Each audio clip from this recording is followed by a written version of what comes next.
Hello friends, आज मैं depreciation का सेकंड जो मेथड है रिटर्न डाउन वैल्यू मेथड उससे एक न्यूमेरिकल करवा रही हूँ। हम मान लेते हैं कि हमारे पास एक प्लांट है जिसकी कॉस्ट 60,000 है, रेट ऑफ डेप्रिसिएशन 10% है, रिटर्न डाउन वैल्यू मेथड है। अकाउंट हमें प्लांट अकाउंट प्रिपेयर करना है 3 ईयर का और अज्यूम करके चल रहे हैं कि अकाउंट हर साल 31 मार्च को क्लोज हो जाते हैं। ऐसे अब हम क्या करेंगे, जैसे कि मैंने लिखा है 1 अप्रैल 2016 को मैंने एक प्लांट खरीदा, तो 1 अप्रैल यहाँ पे 2016 को मैंने डाल दिया टू बैंक से मैंने क्या की होगी, पेमेंट की होगी और प्लांट था 60,000 का, मैंने अमाउंट यहाँ पे डाल दिया। फिर 31 जैसे ही 31 मार्च आएगा 2017 में, जब 31 मार्च आएगा उस दिन इसके ऊपर डेप्रिसिएशन लगेगा बाय डेप्रिसिएशन। जैसे कि देखने से पता चल रहा है कि 1 अप्रैल को प्लांट खरीदा गया था, 31 मार्च को उसके ऊपर डेप्रिसिएशन लग रहा है, तो फुल ईयर का डेप्रिसिएशन 60,000 का 10% 6,000 रुपीज़ डेप्रिसिएशन लग गया।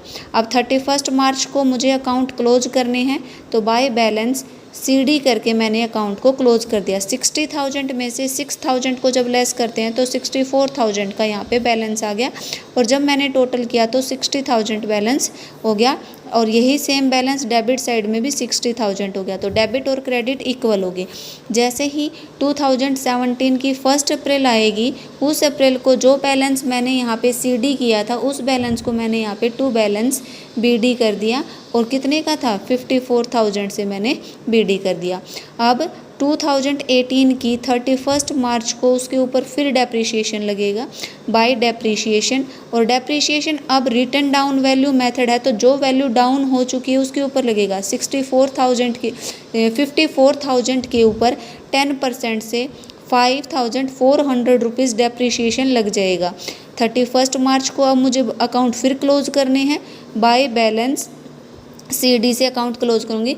54,000 में से जो डेप्रिसिएशन है 5,400 को लेस कर देंगे, तो 48,000 आई थिंक 600 बचता है। इसका बैलेंस जब हम टोटल करेंगे तो यहाँ पे बैलेंस दोनों का क्या हो जाना चाहिए, इक्वल हो जाना चाहिए। तो 54,000 यहाँ पे आ जाएगा डेबिट में और 54,000 क्रेडिट में आ जाएगा। अब उसने 3 ईयर का बोला है, 1 ईयर डेप्रिसिएशन चार्ज हो गया, 2 ईयर हो गया। अब 3 ईयर के लिए क्या करेंगे, 2018 में 1 अप्रैल को जो बैलेंस हमारे पास यहाँ पे CD था उसको BD बनाएंगे, मतलब ओपनिंग बैलेंस बनाएंगे उसको पहले, टू बैलेंस BD, और BD में कितना बैलेंस है 48,600। अब जैसे ही 2019 आया, उसमें 31 मार्च को सबसे पहले काम क्या होता है, उसके ऊपर डेप्रिसिएशन चार्ज करो बाय डेप्रिसिएशन। अब इस जो अमाउंट कम होके आ चुका है, क्योंकि नाम से ही पता चल रहा है रिटर्न डाउन, तो वैल्यू डाउन हो चुकी है, उसके ऊपर इसका 10% चार्ज करेंगे, तो 4,860 रुपीज़ उसके ऊपर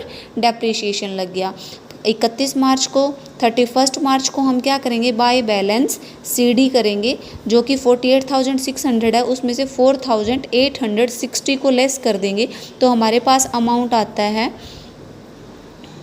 43,740। अब इसका टोटल करेंगे तो 48,600 आ गया, और यही 48,600 हमारा डेबिट में रह गया। तो यहाँ से बैलेंस क्या हो गए, दोनों इक्वल हो गए।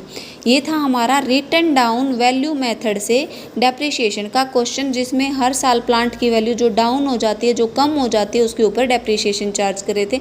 आशा करते हो कि आपको समझ आया होगा। प्लीज़ मेरे चैनल को लाइक, शेयर एंड सब्सक्राइब करना मत भूलिएगा।